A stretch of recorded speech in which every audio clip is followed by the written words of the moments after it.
This is the FlipNerd.com Expert Real Estate Investing Show, the show for real estate investors, whether you're a veteran or brand new. I'm your host, Mike Hambright, and each week I bring you a new expert guest that will share their knowledge and lessons with you. If you're excited about real estate investing, believe in personal responsibility, and taking control of your life and financial destiny, you're in the right place. Hey, welcome back to the FlipNerd.com Expert Interview Show Top 10 Series, where we're sharing our top 10 shows from 2017. Now, it's becoming more and more common for real estate investors to invest virtually, and my buddy Paul Lizell is a beast. He works out of his home and has virtually wholesaled over 1,000 deals across dozens of states. Some months he's doing 20, 25 or more deals. This was an information-packed episode on how to virtually invest, which put this show with Paul in one of our top 10 shows for 2017. Let's go ahead and check it out. Paul, welcome to the show. Thanks for having me, Mike. I appreciate it. Good to see you. Yeah, and we've one thing that I want to say is Paul and I are talking about doing some deals together now, and I've talked. This is episode number 344, by the way. And we talk a lot about networking, and hopefully you guys kind of see the value in networking. Not that you have to go start a podcast or do, what I've done here, but you never know when you surround yourself with people that are really great, that have a lot of experience, or even if they don't have a lot of experience yet, just a common interest of the things that start to come out of that. So as we kind of evolve here in the show, some of my guests are not just people that I've never met before or people that appear to be doing a lot of deals. These are people that have, and a lot of times have become my friends, and in some instances, we might even be doing some business together. So, Paul, so tell us a little bit about your background before we kind of dive into virtual wholesaling. I know that you didn't always do the model that you do right now, but talk to us about kind of where you started and how you got started in real estate investing, and maybe a little bit about how that's evolved. Sure, absolutely. So, when I first got started in real estate investing was the end of 2001, 2002. The market was starting to really heat up at that point too. I'm not sure if you were involved in it at that point, Mike, but it was starting to heat up great. And I was doing fix and flips at that point, strictly fix and flips, no wholesaling. And I was buying all of my local market. Yeah. And it was terrific. So the first property I picked up, and it was a bank-owned property, picked it up for $29,500. I partnered with a guy on it. We put in $4,000. Sold it on the MLS for $69,000, less than 30 days later. So it was really good first fix and flip. And I did about 4 or 5 more that same year. And I was working full time too at this point too. So I was only a part-time investor. So I went full time in 2004. Quit my job in 2004. I saved up 18 months worth of living expenses. Went full time. Did it. Was doing real well with the fix and flips. Then the market really tanked, right? 2007, 2008, we had that real big collapse. So I got hit pretty good doing a lot of fix and flips at that point. So I decided to change my model to wholesaling with still doing some fix and flips. So 2009, 10, 11, switched to that wholesale model, and we were really killing it, doing really, really well. I was partnered with a guy at that point. We were probably doing 40 to 50 bank-owned wholesales per year. Then we were also doing some direct mail marketing. We probably did 5 to 10 of those per year. Okay. We went our separate ways in about 2013. So I've been on my own since 2013. He's still doing his. We occasionally partner on deals. It's funny, those partnerships never always fully go away. You have different interests each. But yeah, so that's how I got into this. I'll tell you what, some of them go away for sure. Yeah, for sure. I know some people that hate each other. Yeah. Well, thank you for sharing all that. So talk about, by its definition, the fact that you're kind of wholesaling is what has enabled you to go in a lot more markets and do more volume, right? I mean, we both know people that do a lot of virtual rehabbing too, but that's a whole different animal, right? I mean, share your thoughts on why you wholesale versus rehab. I like wholesale for one, the speed of it, how quick it is. You're getting a property, getting under contract, selling it within 30 to 45, maybe 60 days. Whereas fix and flip, it's generally a 3 to 6 month process from beginning to end, getting paid, sometimes longer depending on how the project goes. So it's less, but it's taking less, but you're getting paid more often. So now you just got to increase the volume. Yeah, and there are other folks. Obviously, there are other folks that run a virtual model. In fact, I'm about to start to go into some additional markets myself. But I know this though, and I think you would agree with this, is most of the people that are doing that in their rehabbing, for example, they might go into 2 markets, 3 markets. They're very specific markets that they go into. Where your model, we got a good laugh in December. I know we actually went on a ski trip together with our group, and you said you bought a house in Vernon, Texas. So very few people listening to this are going to know where Vernon, Texas is, but let's just say it's the middle of freaking nowhere in West Texas. And I was like, it's so funny because my wife and I drive through there every year because we got to Colorado for a vacation. And we always kind of laugh about Vernon. My stepfather's name is Vernon. For some reason, we have this connection with like, oh, we're almost to Vernon. It's almost like a joke. And then you said, yeah, I just got a deal in Vernon, Texas. And I was like, what in the hell? There's hardly even any population there. It's like population of 10,000, I think. But anyway, so that model allows you to essentially go anywhere, right? Because you're not rehabbing. You don't have to deal with all the appraisals and agents, right, and kind of have a boots on the ground type team to support you, right? Absolutely, yeah. It really, and I do some remote rehabbing, but it's really in specific markets where I have people with boots on the ground. But for the most part, I don't recommend people get involved in that unless they have somebody they can really trust in that market. But the cost savings of wholesaling as opposed to rehabbing, to the time, the effort you're putting into it, it just, to me, wholesaling makes a lot more sense. And now, like I said, I still do some rehabbing, but to me, it makes total sense. Especially in a virtual market, when you're going into new markets, and I let the deals take me to the market. So I don't necessarily decide, I'm going to go into Columbus, Ohio today. If there's a deal in Columbus, Ohio, I'll go there. And then if I find buyers in that market, then I'll try to find more deals in that particular market, especially if I have a lot of demand for it. But I kind of let the deals take me and the demand take me to different markets as much as possible. Yeah, that makes a ton of sense, right? So maybe we kind of keep talking about virtual wholesaling here without getting into a tremendous amount of detail, because this is something we could talk about probably for several days. But what does that mean, virtual wholesaling? I mean, everybody knows virtual, you're buying in other markets. Wholesaling, they understand you're taking them down and you're selling them generally as is. But just talk about kind of a high level structure of what that means, I guess, operationally, just maybe for a couple minute kind of overview of what that essentially means. Sure. So I'm in the Philadelphia market. That's where I live, Philadelphia, Pennsylvania. So obviously I bought in this market here, but if I'm looking to buy in the Jacksonville market, that's a virtual market. Texas, wherever I'm buying is somewhere else. So the virtual markets being that I'm on my computer, I'm making offers on my computer virtually, right? Getting them under contract, getting the contracts done through the computer, through DocuSign, through all those methods. Another method of the virtual sale is if I need photos, I send a company called WeGoLook.com. They charge $69 for 10 photos. I think it's $84 for 20 photos, and they'll go out, take pictures of the property. So again, that's done virtually, where I'm not going to the property at all to take a look at it. So I can get all that done. I can order a BPO if I want on the property, a broker's price opinion. I can order an appraisal if I wanted to, not that I would. But yeah, everything is done virtually, sitting here at my desk at home or wherever the office, So right. Your office is in your backpack. I mean, wherever your phone and your body and your laptop are, could be your office, right? Yeah. Next week it'll be in Tampa, right? That's where my office will be. I'll be doing some deals probably while I'm down there. Yeah. So talk about maybe, so you've been doing this for a while, maybe over the last few years, my guess is that more and more technology enables this, right? Whether it's just access to certain tools that you need, or even stuff like this service WeGoLook, like a lot of those things didn't exist. I don't know how long they've been around, but even 4 or 5 years ago, like you had to probably do things differently. It's probably a little more cumbersome than it is today. Would you agree with that?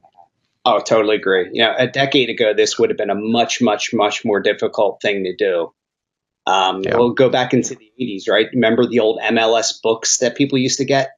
You'd have to have a book. There was literally a book in the 80s and even into the early 90s. So if I'm going to a different market, I would have to have a realtor from that different market mail me a book, look at the properties that way, because there was no online to look at them. Yeah. So the process would have been totally different. I would never have been able to do the volume or anything, to this level that I could do it. Everything is right at your fingertips now in the information age that we're in, which is great. I mean, this really has helped. Without without the internet, without the technology, and the technology keeps improving, it keeps getting better, and it enables me to do my job better and better. So many different CRMs out there that we can use. So yeah, that 10 years ago, it would have been much more difficult to do what I'm doing. Right, right. PassiveRental.com is your source for turnkey, done-for-you rental properties. If you'd like to be an investor and not a landlord, please visit PassiveRental.com to learn how to purchase cash-flowing, professionally managed rental properties in the hottest rental markets across the country. We can also help connect you with financing for your next property. Invest the easy way today and get started by visiting PassiveRental.com. The properties that way because there was no online to look at them. Yeah. So the process would have been totally different. I would never have been able to do the volume or anything, to this level that I could do it. Everything is right at your fingertips now in the information age that we're in, which is great. I mean, this really has helped. Without the internet, without the technology, and the technology keeps improving, it keeps getting better, and it enables me to do my job better and better. So many different CRMs out there that we can use. So yeah, that 10 years ago, it would have been much more difficult to do what I'm doing. Right, right. And what that means, even if you're not going to do this model that Paul's talking about here, if you are in your market and your head's down and you're operating there, you probably always have a competitive advantage over somebody that's virtual. But for a lot of us that feel like it's more competitive in our market, it's this technology and folks that are buying virtually that are kind of putting pressure on our markets. And so, ultimately, if you're not adapting with technology and some of these tools, then you eventually kind of get left behind, right? Paul, so talk a little bit about you mentioned it a minute ago, but how to enter a new market, because first off, let's clarify this. Your source for leads is what? Talk a little bit about that.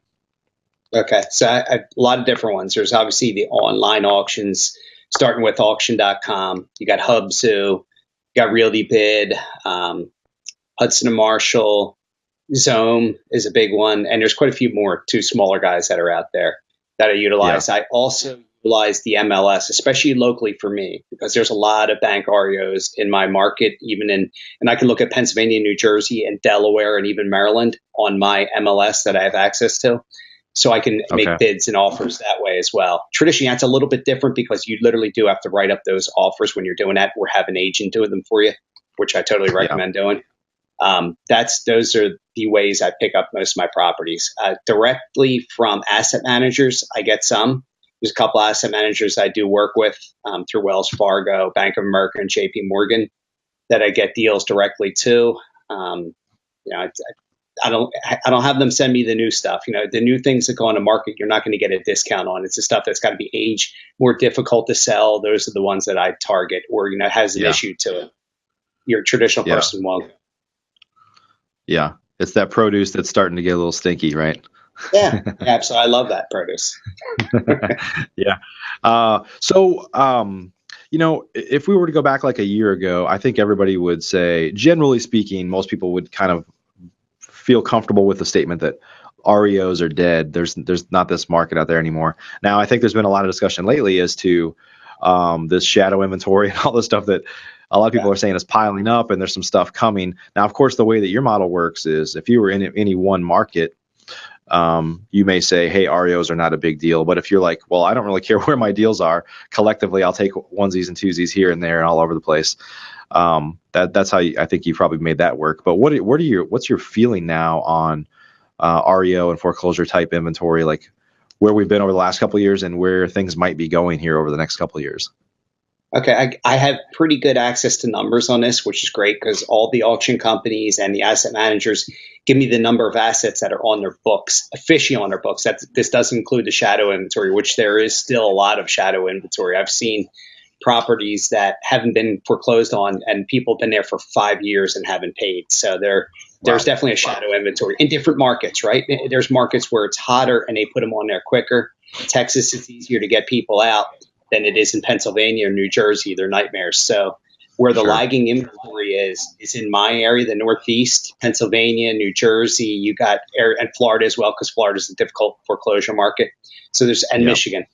There's these states where you just have a glut because it's taken so long. So the inventory is still good. But as far as the total inventory, so I get a tracking per month on that, and it's generally anywhere from each asset manager, say from Zone, their properties, the amount that they have each week is anywhere from 2,400 to 4,000 properties or assets that they have, and it generally varies, but it stays in within that 3,000 to 3,400 per week that they have consistently. And most of them have been pretty fluid and pretty much the same over the past 2 year period. There was a slight dip in, I want to say, in the first half of last year, but it came back up a little bit again towards the end of the year. And this year, what I understand from what auction.com, they had a little webinar for us. They're going to have increased inventory too, especially here in the Northeast, that they're going to be releasing over this year. So there's definitely inventory out there. Yeah. Yeah. Awesome. Well, so what makes you decide to pick a market? I mean, there's probably some markets that you just say, stay away from. You might have I'm sure you have some reasons as to why. But if folks are listening to this and we're going to ultimately, before we end the show here, we're going to talk about how to get started and how to do some of these things. But if folks are like, well, what other markets would I go to? That's always a thought. Like, where would I go if I go somewhere else? How do you decide that? I mean, sometimes you let the deal dictate it, but then I think when you're there, you're like, well, is this a market I should concentrate more on? And how should people decide what markets to go into or even stay away from? So a part of what drives me, besides just the deals taking me there, I'll look and monitor what are the hot markets. And, like St. Louis is typically a hot market. Dallas is, of course, a very, very hot market. Denver, Colorado, California generally always is, and Florida generally is as well. So I'll look at those, try to follow those. And if I have a lot of buyers in that particular market, I'm going to try to get inventory for them there, but I've got to do it smartly. I can't overpay. I don't want to be overpaying and just getting deals just to get deals that aren't necessarily deals. So you got to be smart about it. But I do definitely, as far as due diligence in markets, going to a different market. I started when I was in Pennsylvania, out in the Philadelphia area, and I moved to Pittsburgh and then Ohio. To enter those markets, I contacted a lot of wholesalers and rehabbers in those markets to learn a bit. What are the good zip codes? What are the ones to avoid? And I literally have a list of what zip codes I don't buy in, say, Dayton, Ohio, and which ones I will buy in Dayton, Ohio, or Columbus, or Cincinnati, or Cleveland. So as far as the markets are concerned, I try to let the deal dictate it, but as well the amount of buyers I have there in that market, because I have people that are constantly looking for Shreveport, Louisiana, for instance. We have, I think we have somebody in our group who buys a bit in Shreveport. I bought probably 3 or 4 in the past year and a half there, and it's just hard to find a good deal there. That makes sense. I could find deals, but they're deals that would be good for me as a buy and hold for rent or to fix and flip, but not to wholesale to somebody else. There's no margin in them. It's just a hotter market. So there are markets I want to buy more in, but simply can't. I can't find enough inventory in them. Right. And I know some people, and like I said, I'm going into some additional markets. One of the things that I look at, the criteria, is this may seem a little silly, but so my approach would be more to actually send direct mail and really kind of farm a market, than necessarily buying the way that you do. Although I definitely want to learn more about it for sure, and I'm glad we're talking about it. But is like, where does Southwest fly from Dallas? So it's like, hey, I want to get to places that I could jump on Southwest and just be there in like 2 hours, And so, I mean, that kind of access to a market, depending on your model, if you're saying I'm going to go everywhere, or like, hey, there's like 5 different markets I want to operate in, or 2, how accessible are they? That's probably an important factor for some folks, right? Oh, it's definitely a huge factor. I mean, there's a lot of people that just like to visit certain markets. Like there's people I know that are investors that just want to buy in Florida because they go to Florida a lot. So they are actively looking for in Florida. And that's part of what can lead you to just picking certain markets. You enjoy the area. And if there's inventory there, why not go for that? Now, you asked a little bit ago about what markets not to go into, or do I avoid markets? And there definitely are. I kind of want to get into that because not everybody knows every state and what the different, there's states I avoid because they're attorney closing states, and attorney closing states can be more pricey, is one thing. And there's other factors too. So let's go to Vermont. I bought a few properties in Vermont, and I avoid it like the plague now. We have Bernie Sanders, the socialist senator up there, right? That's the first thing that came to mind. I wasn't going to say it, but he likes to take money out of your pocket. So there's a couple of really good deals I had. These were $20,000 wholesale deals that got eaten down to about 12,000 because there's a 15% land gains tax. There's another 12.5% tax because you're out of state buyer. They hit taxes on everything they possibly could. So your profit just keeps dwindling down further and further and further. So as far as I'm concerned, they're just not markets I want to get into as much. If there's a great deal, I'll still do it. It's just, you have to go, there's more things to deal with than say New York, in Vermont, New Hampshire, Maine, and Connecticut, and Massachusetts than I want to deal with necessarily. Right. Yeah. I do a lot in Pennsylvania, New Jersey, which they have their own. New Jersey has more its own issues, but they don't have those. New Jersey does have an out-of-state tax. They do have an out-of-state one that Corzine put in before he left as governor, but Pennsylvania is a little bit easier. Thank goodness. Yeah. Because I do a lot of deals here. And if you're if you happen to be a buy and hold investor, like if you're planning to hold in another market, you need to kind of consider the eviction laws and, things like that. Like how hard is it to get somebody out if you have to? Those other things, depending on your exit strategy, you need to consider those things, right? They're hugely important. It is really difficult to get to evict people in New Jersey. New Jersey judges are generally really liberal, make it hard on the landlord. There's other states that are nice and easy. Obviously, in Texas, it's much easier to get rid of people, and that's the way every state should model itself after Texas, as far as I'm concerned. They do it better than anybody, and pretty much anybody. But there are states to avoid, like Illinois, Cook County, Illinois. There's mortgage companies that won't even lend in Cook County because how difficult the foreclosure process is. So, but Illinois itself, or Chicago, is a red hot market right now, and there's a lot of deals for to buy in there, and there's a lot of big fees, wholesale fees you can make in that market. That's for sure. Yeah. Awesome. Yeah. Well, talk about like the way that you're buying from asset managers, from REOs, off auction sites and things like that. And you didn't always do that. And I think it's important as real estate investors. There are things that I do now that I didn't always do. You have to kind of adapt and evolve. But would you say that this model you're doing, which you're having a great success with, is kind of here to stay, or does it feel like it's just an opportunity right now, so you're going to lean into it for as long as you can, or is it kind of a fad that at some point will go away, kind of like a lot of people feel like short sales and REOs did necessarily, or do you feel like it's a model that's here to stay? I personally feel like it's a model that's here to stay, but it will always vary in different markets as how much REO inventory there is if you're in specific markets. For me, virtually, to me, I think it'll always be here to stay because I'm opening myself up to the whole country. So there's always going to be some assets I can get. My deals per year may go down in certain years, and it may go up in other years, depending on how the market is. I do personally feel it's here to stay. But it is, you mentioned something that's just so vital. You need to be able to adjust in this business. So there's a time where I may have to do way more direct mail marketing and switch back to direct mail marketing. And short sales, I didn't realize was going to be a fad. But as it got more and more difficult for people to do them, and I did a couple of shorts myself from the acquisition side and sales side, helping people out, that they just made it so difficult that it became a fad. So it's a possibility that the banks make things difficult. Like Fannie Mae already makes things difficult. They have, for investors, they have that 90-day deed restriction. I'm sure you're aware of that. They make it a little more difficult. You can't sell for more than 20% of what you paid for 90 days after you purchase, or after the deed is recorded, not from the purchase date, but from the time the deed is recorded. So there's things these banks could do to make it more difficult. HUD makes it a little more difficult because they got rid of that 90-day, or they didn't get rid of it. They reenacted that 90-day anti-flipping law, which is so asinine dumb. I just don't understand it. They need to get rid of that again. Hopefully Ben Carson will get rid of that now. He's at HUD. But there's things like that which make it more difficult. But I'm hoping overall that it's here to stay. I mean, virtually I could do more direct mail. I still could do direct mail virtually. It's just much more difficult because I need boots in the ground in every market I'm in.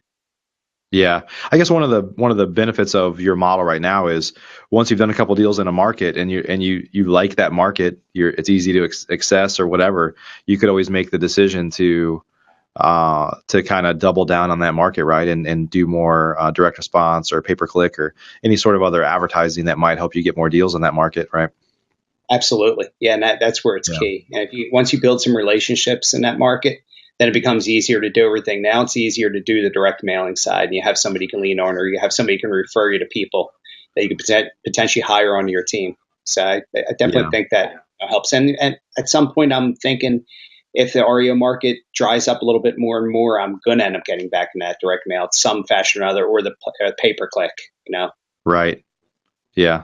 Yep. So let's talk about kind of maybe we'll spend a few minutes talking about like how to get started. People are hearing this and they're like, "Hey, it makes sense to be virtual." A lot of folks, I know that what you do by buying in auctions, you've built relationships over time that are not easy to replicate. You've got processes that took you probably years to develop, and you're constantly fine tuning. But that shouldn't like turn people off, right? Like, oh, I always tell people that I actually said this somewhere else recently, maybe on the last show I did, that you and I know a lot of successful real estate investors, but I've never met one that came out of the womb as a successful real estate investor, right? And we all kind of learned this, right, one way or another. And so hopefully my purpose in saying that is anybody that's listening to this, even if you have no experience, it doesn't mean like, oh, these guys are doing it and I could never do that. It's like, well, Paul wasn't doing that all that long ago, and he's been doing it longer than me. I wasn't doing anything even 10 years ago. So just maybe share your thoughts on how people can get started. Like maybe share the first kind of 4 or 5 points of things that you really need to consider as you're getting started. Yeah, that's a really, really good question. It's a really hard to answer too. But I think I remember when I first started, and I'm sure you remember when you first started, you feel like you've got that deer in headlights and you're trying to ask everybody who's already been there and done that every question. Some people are good at giving information. A lot of people are really guarded and don't want to give you any information. So you end up kind of learning on your own there. Mentor is obviously huge. I know people, you have students that you teach there, and I think that's huge for people getting started, so they can have that hand holding and understand and learn from people that have done deals before and been through trials and tribulations, because this business will put you through trials and tribulations, as you well know. But you can't fear. I've seen a lot of people get analysis paralysis. I think we've talked about that in the past, where they're looking at numbers and it's got to be certain numbers. If it doesn't meet their criteria, and their criteria gets a little crazy. You can overanalyze, which I see a lot of people do, and you can underanalyze, which will mean you won't be in this business for very long. You've got to get a fine line, right? Yeah, it is. It absolutely is. But and I recommend when people first start out to learn in their market that they're in now. They know their market, right, where they can learn their market pretty quickly. They could be on the ground, see what certain neighborhoods are like, see what certain zip codes are like, and know where the hot areas are, the areas to avoid are. So I definitely recommend people start that way and then kind of get a comfort level, because once you've conquered your market, then going into other markets is relatively easy, in my opinion. I remember going from Philadelphia to Pittsburgh and New Jersey and Virginia and Delaware and then Indiana, and building out. And then I went to the Carolinas and just continued to build out from there and there. And you can learn the markets pretty quickly, learn where the good locations are, the hot locations are. But definitely, I think for people first starting out, getting somebody to teach them or mentor definitely will help them for sure. Yeah. Yeah. And I think you're right. If you start in your market and you get your systems down, your processes, your comfort level, because truthfully, the biggest thing to overcome in my experience in this business is your own self-confidence, right? After you do deals, it's like, okay, well, I know this now. I could parachute into any market in the country and build a successful business. There'll be some challenges to overcome, but I know that I could overcome them because I have that level of confidence now. And I know you're obviously the same way because you're doing it now. But I think for new people, you're almost like, we kind of defeat ourselves sometimes, right? We like find a excuse as to why I can't be successful there. And I don't do that in my real estate business, but I do it in other parts of my life. Like I know I need to work out more, but man, I've got to drop my son off in the morning, and I've got excuses, right? And so we all do it in certain parts of our life. And if you want to be successful in real estate, you just have to make sure that that's not the area where you make excuses anymore. Isn't that the truth? It is hard, and it's easy to find excuses. And I find excuses not to go to the gym and work out. So it's pretty easy to find those. Because it's difficult to do. But for the real estate side, to learn when you first get started, dedicating a certain amount of time, say in the morning or in the evening. If you're working full time, obviously you got more limited time, but dedicating a certain amount of time to just learn the markets, go on Craigslist, see what's for sale, see what wholesale deals are out there, see what wholesale deals look like, see what the pricing is. If you're trying to learn a specific area, get sold comps from realtors if you can, that kind of thing. I think people just need to get comfortable. Once they're comfortable and they know, hey, this zip code 19046 is worth such and such, and if I get a deal, it has to be here for me to make any money on it. I think once you get the comfort level, and it is all about comfort. Everything in life is all about comfort. Once you've done a deal and you get a little bit more confident, and then you do another one and you repeat the process over and over again, and that's how you build systems, of course, too, repeating it over and over again. And comfort level is good, and then you get more confident, and then you feel like you can't be stopped, and you got to make sure you hit that line that you're not overconfident, that you feel like you just go anywhere and do anything. Got to be smart about it. Building alliances. There's always a safe level of fear to have, right? Yes, always. Yeah, I always encourage people to go look at other wholesalers' deals. If you're in a major market and there's Dallas, I probably get like at least 20 deals a day into my inbox just from other wholesalers that are here. But it's not hard to get on those lists. So if you start to get other people's deals, even if you're not ready to buy, and I'm not even saying, first I'm saying don't always trust their numbers for sure. But just pretend like that's a deal that you're going to look at. And by the way, you should make an offer on it. There's no reason you can't. Depending on what market you're in, they may be negotiable or they may not. But just say, once you're comfortable evaluating repairs, just say, well, they said it was this, but I came up with this. And just to kind of go through the motions of doing that, it's almost like if you're an athlete, right? I mean, they spend 10 times more time training than they do actual in games. So just treat yourself like an athlete and train often every day, Yeah, practice hard and learn your market. And you mentioned a real important one, trying to figure out, a lot of people really struggle with this. Repairs can be difficult because a lot of times you don't see, maybe there's a crack in the foundation. How much does that cost? You can go to 3 different contractors, get 3 different prices on a repair of a foundation. Price per window, price for a roof, how much per square for the roof, price for flooring, carpeting, laminate, depending on what you do. It depends on what market you're in as to what level of rehab the rehabber is going to do. If it's a market where you have to have granite countertops, you have to have hardwood floors, you got to price it accordingly. But if it's in a market where you only need paint carpet, you can go for mica countertops, more basic Home Depot or Lowe's off the shelf cabinets, then you could price those things differently. So a lot of it is market dependent with those. And once you're comfortable with pricing repairs, it definitely makes it a lot easier. Then you know where to price your wholesale fee when you're going to wholesale the property. Right. You know where you got right. Yeah, for most folks, I always teach people. In fact, maybe I'll build this as a resource and share it, because we have a 1-page property analysis sheet where you can figure out the ARV and the repairs all on one page. But I actually generally only give that to my students, so maybe we'll give that to everybody at some point. I don't have it right now, so I feel bad even saying that I can't share it. But truthfully, the most important thing, you probably know this virtually, is hey, I'm gonna just assume it needs paint and carpet, because I've bought hundreds of houses and there might have been one that we said didn't need paint, but once they take the pictures off the wall and stuff like that, it needed painted. So it's almost never the case that it doesn't need paint and new flooring at a minimum. But you can start to make estimates on those things. Your bigger question is kind of the big things. Does it need a new roof? Does it need, is the plumbing all okay? Are there any problems with the electrical? Does it need a new panel? It is really more of the kind of the big issues, the big mechanical issues or structural. Does it have foundation issues?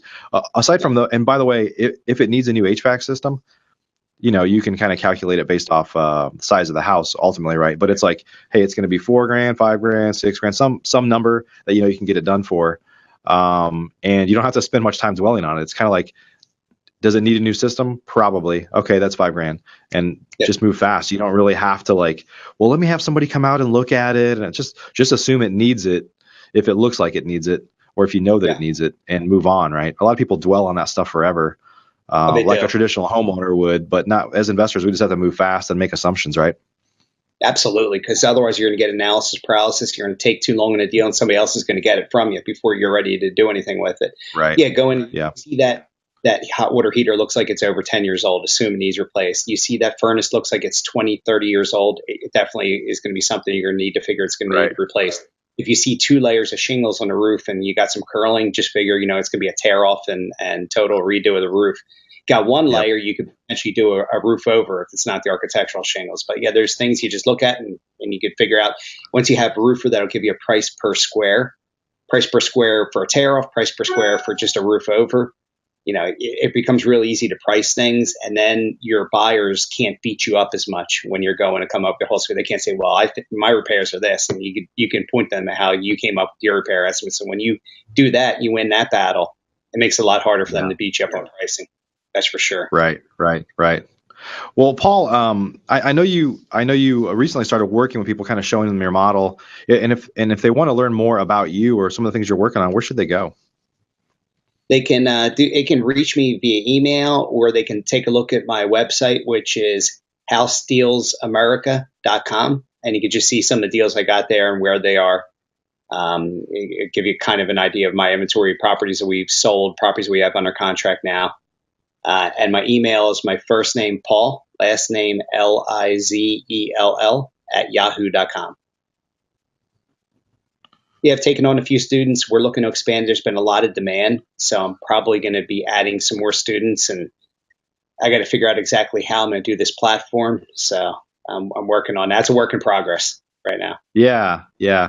Awesome. Well, we'll add some links down below the video here for those that are interested, and definitely appreciate you, and great to see you. I know I'm actually going to see you in person next week, so looking forward to that and catching up a little bit more. Absolutely. Thanks for having me on too, Mike. I appreciate it. Absolutely. And everybody, thanks for joining us today. Show number 344 is in the can, as they say. So thanks, guys. Everybody have a great day. Thanks for joining us for this episode of the FlipNerd.com Investing Show. If you're not yet an elite member of FlipNerd, you're missing out.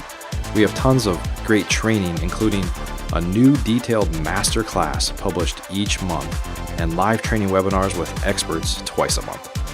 Plus, you'll get access to all of our archives, where we already have a growing library of master classes and other training videos. Elite members also get membership in our incredible online Mastermind group, where many of the top real estate investors from across the country, including many of the hundreds of guests I've had on the show in the past, are already members. Whether you're brand new, looking to get started, or a veteran, you simply must join today. I promise you won't be disappointed. To learn more or join today, please visit flipnerd.com/lab. That's flipnerd.com/lab. See you on the next show.